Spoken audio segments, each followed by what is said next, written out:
because they drafted so many of these small. And the number. You're right. I saw that firsthand when I was in Boston. I'm not knocking the guy. He was number one draft choice, and Mike Milbury was the best defenseman we had. He was better, believe it or not. Bobby, it was a training camp, but he worked hard, and Mike Milbury was. I'd already told him to get an apartment. I mean, General Manager Harry Kamini says, "No, we're sending Milbury to Rochester." What? Send him to Rochester? He's our best. And I saw this in my first, second year, I think it was.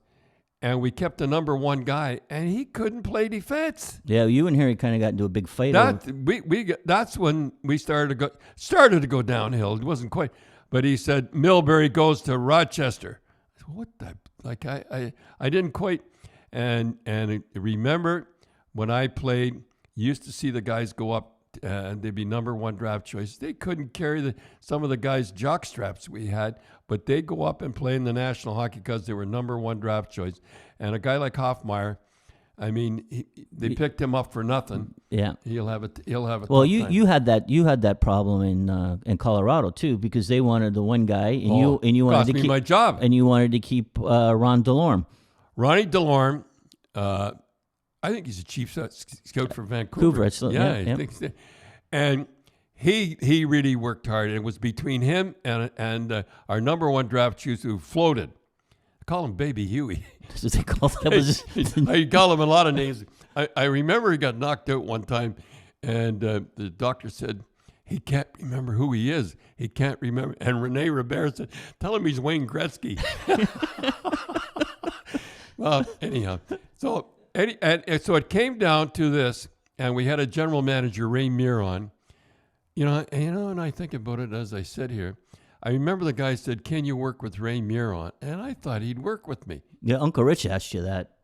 Hey? Uncle Rich and Mom asked you that. Can you work with Ray Miron? I remember Uncle Rich and Mom said, "Are you sure you can work with this guy?" Yeah, I thought, we'd work together. And I remember the very first exhibition game we had. He was, and a scout told me, Frank Millen, it comes to me now. He said, he was knifing you. And I says, he's knifing me the first exhibition game. So what happened was, I had this Ronnie Delorme boy. He worked hard. He was my type of guy. And we had this number one draft choice floating man, and he was making 100. He was making, let's see, 20. He was making 6 times as much money as Ronnie Delorme. And I sent him to Fort Worth because the players knew. I mean, the players know before anybody. And I had the players, but I can hear the general manager going to the guy, and I don't care.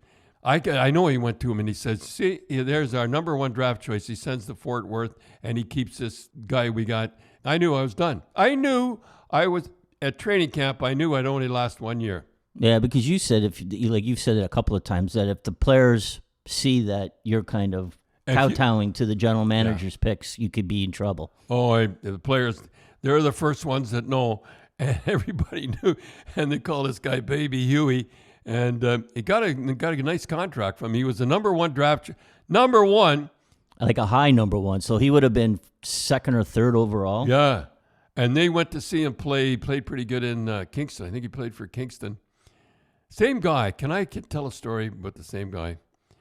No, I better not. Yeah. But I'll tell you the story. I was indoctrinated into the Kingston Hall of Fame, and or Dougie Gilmore, I think it was, and Kirk at the same time. And I got up to speak, and this guy got up. He's sitting in the front, right in the front. He got up and walked out, and everybody in the place is looking at him. This is the guy that you sent down to the minors. and he got up and walked. I mean, it does something to your when you see a guy get up and I recognize it was him. Anyhow, I got him back, and he come back, and he saw Ricky Smith, and he says, "He got me again, eh? He got me again."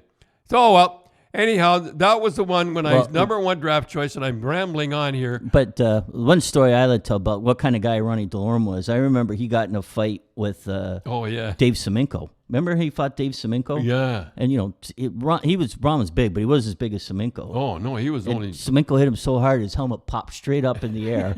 And he didn't go down, and he kept going. So. I'll tell you a story about Ronnie Delorme. Before I came here, now that you talk about we had the toughest team in sports ever. And if you want, I won't go over the guys, but anyhow, so he came into Boston Garden, and nobody ever fooled around with Boston Garden.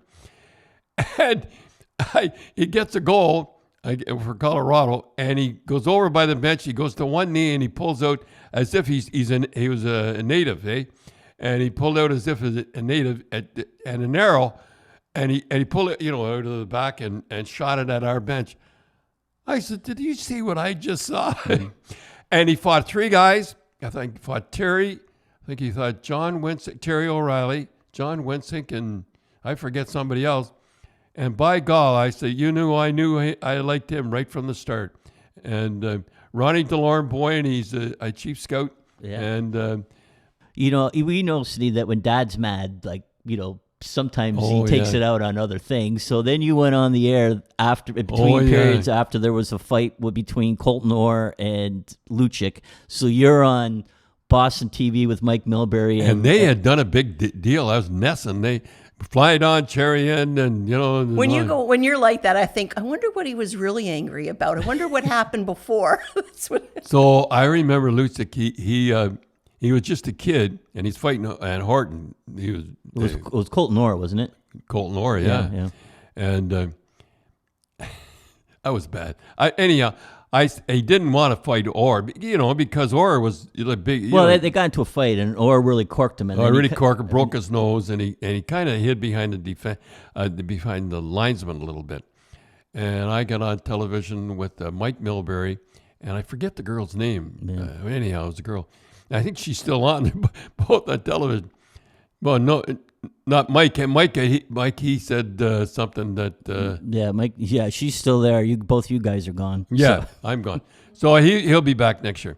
So anyhow, I got on, and I'm really ripping Lucic again. Evidently, on the Boston, you're not supposed to rip the players too bad, and I'm really ripping Lucic, for not fighting Orr and everything. And all of a sudden, I look at the side of me. Both of them have left. We were standing there, and they both left as if to say. Well, they didn't leave, but you could see them slowly starting to move away from you as if to say, I don't want to be associated. And I was never asked back again. And I have the poster. They had I was supposed to go back there every other. So, Dad, we want to say hello to our other sponsor, Spreads.ca. They're our First Nations online casino and sportsbook, and they're tailored to the Canadian business, which means you can, when you put deposit, it's Canadian money, which is good. Sign up now and enter the promo GRAPES, and they'll match your deposit 100% up to $500. Terms and conditions apply. So if you put $50 in, they'll give you $50. Well, and you get 15 spins, and you can win a cool $1 million if you win. I must talk about Ronnie DeLorme and a few other guys, and Stan Jonathan and everything. Yeah. They're good native boys. And then your first sports bet, you get $25. So I won last night because they took Tampa over Houston. And I thought there was no way the Astros were going to beat Tampa 4 straight.